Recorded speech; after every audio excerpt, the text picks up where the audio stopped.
Welcome back to another Inside Lansing. Today's guest, Ken Reynolds, is back in our studio, Director of Venue Operations. Ken, thanks for being here. Great to be back again. So, Director of Venue Operations, I think the big venue we want to talk about first would probably be Fox Pointe. We just had our opening day. What's the season looking like this year? Well, we're very excited. We're starting our 5th full season, really 6th, but 2020 there wasn't much, obviously due to COVID. So it's our 5th full entertainment season. And we are back with probably our most ambitious schedule that we've ever had. It's really 3-tiered from the public perspective. We have our free Wednesday night concerts that just started this past Wednesday and will run through September 11th. The only break we have is the Wednesday right before the 4th of July holiday. We don't have one then. Then we have our next 2 platforms are ticketed events. The first is our Friday Night Lights series, which is back for its 2nd year. And that's where we bring in 2 essentially headlining bands that each play a 90-minute set. So those have been successful, and you want to keep.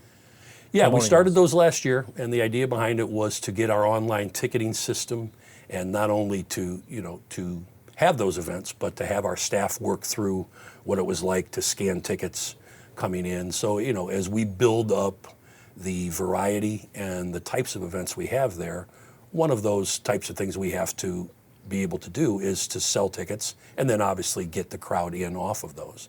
So to that end, we started the Friday Night Lights series last year with tickets that can be purchased in advance online by going to foxpointe.org or at the window on the day or night of the events.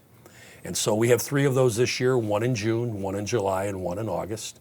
And those are essentially 2 headlining bands, as I said, that each play a 90-minute set.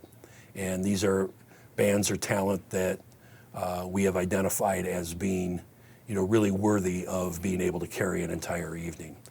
So, or that second tier, if you will, the first tier of ticketed events is Friday Night Lights. And then we have this year, and we're very excited about this, we have our first, what we would call national acts. On August 9th, we are having Starship with Mickey Thomas. Many people remember Jefferson Airplane, Jefferson Starship. That's who this is. And Mickey Thomas, the lead singer of that very well-known group that had multiple top 10 hits. Absolutely. Back in the day, as some people say, but certainly songs that many people are going to recognize. And that is, again, a ticketed platform, and those tickets will be on sale very soon. And that will be an event that, for us, is an opportunity to really showcase, most likely to some people that have never been to Fox Pointe before. When you bring in a talent of a national level, you were going to draw some people there, probably from further away, that may be huge fans of the band and are going to get out to see our venue for the first time, in addition to, those that have been frequenting us ever since we opened. So that's the first one. The second one is September the 12th, and that's a group called Lanco, and they are a group that had 2 top 10 hits right around either before or after COVID. One was called Greatest Love Story. I actually just saw that being sung on The Voice a couple months ago by one of the contestants. They sang Lanco's song. So it's a group that's a little bit younger, but it gives us that another opportunity to experience what it's like to schedule a band that is, of a little bit bigger draw, or at least has played a little bit more nationally than some of the ones that we have had. So again, it really ends up being kind of 3-tiered, our free Wednesdays, our ticketed Friday Night Lights, and then our 2 national shows from a music perspective. So people can look forward to these national acts, but I'm sure one thing that is really a big portion of this that people don't hear about or see or recognize, but they're gonna see it, is advertising. How is that being handled? Well, since we opened, we've had a variety of things. And I kind of put this with promotions as well. So at the venue itself, we obviously have literature that is passed out on a regular basis. We have even information in washrooms, which is a common thing you see in bars and restaurants now. And then what we're really excited about this year is the purchase of an LED video wall that will be installed and will give us the opportunity to really use it in a 3-pronged way. One is to advertise obviously any sponsors or events that are coming up. 2 is to promote, the events and activities that we have throughout the season, and even the events that night. And then the 3rd is to use it even as a possible live feed. So there will be some acts where we will be displaying the actual performance that's on stage, and that crowd can see that, much like when you go to a really big venue and you sometimes see the talent on stage, but then you also see the video wall boards on the side to give you close-ups of the band and other things while they're performing. So those are a variety of ways that we are looking to use this video wall. It also allows us to present information, notes. We have our ambassadors and they do a good job of communicating with our guests, but simple things like where the smoking areas are, the fact that we have concessions that are available and that we have souvenirs that are available, and what's coming up in a week and 2 weeks. All of that type of stuff being used throughout the evening of a performance allows us to get information to our guests, and more importantly, to enhance that guest experience, so that while the talent is performing, it might have a logo of the band, it might have some videos playing that match a certain song a group is playing, or it just may have, at the end of the night, something as simple as thank you, for coming to Fox Pointe and for, visiting our venue, and making that interaction between our venue and our guests be as positive as possible. I can imagine that having all these different things, video walls and just the size of the actual venue, there's a lot to take care of there. A lot involved with staffing, maintenance. What is your role in that aspect of, and we could talk about, I guess, all of the different venues at this point, because we're going to talk about sports complex, hangar, what is involved there, and what do you have to deal with when you're dealing with that? Well, from a Fox Pointe perspective, that's obviously the most complex one because it's the most active one that we have. So that's everything from working with our Public Works Department and our seasonal staff to prepare and then maintain the venue during events. It includes our event ambassadors, our security team when we have events. Our ambassadors are much like an old school Andy Frayne type usher back in the day, where they're helping guests with anything they may need. Security obviously speaks for itself. We are proud of the fact that we are a secure venue, and we want our guests to feel as comfortable as possible when they come in, which is why they are screened when they come into our venue with their bags and other things, so that they know coming in there that we are doing everything we can for the venue to be safe. Safety is number one. Well, it certainly it's number one, but it also is an image that we want to portray to people. That when you come here, this is a professionally run venue. Everything from our bathrooms, the cleanliness and detail in our bathrooms, to the lawn. Our guests have been incredible about taking care of the property when they're there. So at the end of the night, when our staff starts to clean, it is amazing how our guests have complied and essentially wanted to help us keep it to be a first-class venue. Because one of our unofficial mantras is we get, and it's cliche, but it's also true, we get one chance to make a first impression. And so we want people to come to Fox Pointe, especially those for the first time, to say, I can't wait to go back there again. We've seen Ridge Road development because of Fox Pointe. They've mentioned it to us specifically. And so that will continue to be something that we strive to do, that we enhance our entire community through our venues. That's Fox Pointe, obviously. When you start talking about the Ford hangar, that's in a little bit different situation. We're developing that as more of a private venue. I always tell people that Fox Pointe is about 95% public events, 5% private.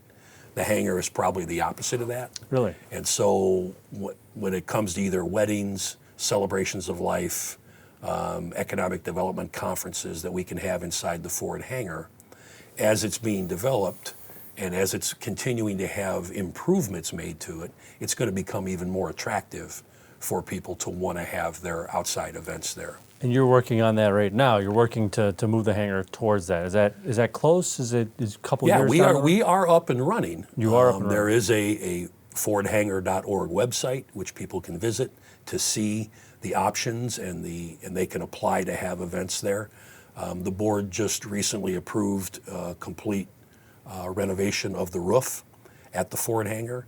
Again, it's a 100-year-old building, and it's so the enhancements that have to be made have to not only be funded, but they also have to be carefully planned and approved by the National Registry of Historic Places, because the building is protected by that. So everything that we do that's an enhancement to the hangar has to be signed off on. We can't just do, quote, whatever we want to do there, unquote, which we would never do, but we want to make sure that everything is being approved to protect the history of that venue. So the parking lots have been redone around there in the last year and a half, and we have a wedding scheduled there for this fall, and we are continuing to look at what is the multi-year plan to improve the structure itself and then also enhance the experience for people that rent it, to have things like being able to eventually someday hopefully climate control it. You are at Mother Nature's beck and call there from a temperature perspective. So we're open May through October, but there are certainly months that are much more comfortable statistically than others are. But that's part of the allure of these types of places, is this rustic, this unique, one-of-a-kind look. And there's a lane for that, and we recognize it. It's just a matter of continuing to develop it so that the structure itself is as complementary as it can be to hosting an event, but also maintains that older look, which is what so many people are looking for now. As a resident of Lansing myself for a vast number of years, the Ford hangar has always been one very special place for me, and I know a lot of others in town as well. So it's excellent to see the village is putting effort into to maintain, keep it, and also kind of to show it off in a way that it probably got forgotten for a long time. So we're very excited. I'm very excited, I should say. Yeah, that's what we want to hear, from our residents, but more importantly, we want to hear that from even non-residents, who are coming over. So we have such a connection to Northwest Indiana based on our border that we recognize the importance of many people that come to our venues are from right across the border. And we welcome that. We want them to come in and celebrate as well, whether it's at the hangar, whether it's at Fox Pointe, or if it's at the sports complex. Let's move into the sports complex. Okay. There's a lot to talk about there, and we could probably go on for a long time, but what is happening with the sports complex? What are we looking forward to over the next couple of years? The plan at the sports complex is the village has always owned it, and so over its history and time, it was leased to various groups and then permitted, and this is back when there were many more local teams that were playing in various fields. That's before travel sports really have kicked in and have kind of taken over, put a chokehold on whether it's volleyball, softball, baseball, basketball. So now it's up to communities to say, all right, how do we adjust? We still have a viable Lansing Little League program, a Lansing girls softball program, and a Lansing volleyball program. And so, because in addition to the ball fields, we also have volleyball courts, outdoor volleyball courts. So our goal is to always have a place for our Lansing residents and those that are non-residents that are playing in our leagues to play. At the same time, we recognize that the complex has value as a rental facility. And so all of these travel programs need places to play their games. So now you get into that balance of how do we improve our facilities so that we can be a draw, whether it's hosting tournaments on either our smaller or bigger fields, or whether it is continuing to expand even the types of events that we have there. So as an example, you can do a movie in the park there, the way that some baseball teams do. You can take a video wall, put it in the outfield, and have something there that night. So to turn the venue itself, not just from an athletic complex, but also into other events that could be held there. Could you have a concert there? Sure, you could. Smaller one, people could bring lawn chairs. So the ability, if this makes sense, to be able to have something on the north end of town, something in the center of town, and then something on the south end of town, that our draws are what we want to be able to bring people here to be able to eat at our restaurants, shop at our stores, stay at our hotels, That's all enhancing, the experience of coming to Lansing for whether it's an athletic event, whether it's a musical performance, or whether it is something at the hangar that might be a private event. So we feel that's really important. And where these three are located, they're almost directly down Burnham Avenue, as you know, from north to south. One's on the north end, one's in the center, and one's in the south. So having that, it's kind of like, well, hey, catch a ball game, catch a concert, and maybe attend an event at the hangar if all things lined up.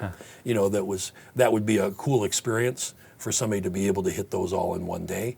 But then more importantly, they're seeing that our community is vibrant, and they're seeing that we have multiple things to offer our residents and our guests. There's a lot there. I'm very excited to see where these all go, and I'm excited for Fox Pointe season specifically. We're just getting going, so I think I can say safely that it's in safe hands here, and we're just happy to have you on the show again and give us a little overview of what to look forward to in 2024 and beyond. We are very excited as well, and we're proud of all three of these venues. Word of mouth advertising sometimes are even more powerful than paid advertising or sponsorships because it's testimonials coming from the people that experienced it. Well, thank you for spearheading it, and thank you again for being on the show. Thanks for having me. I appreciate it. And thank you for watching. We'll see you next time on Inside Lansing.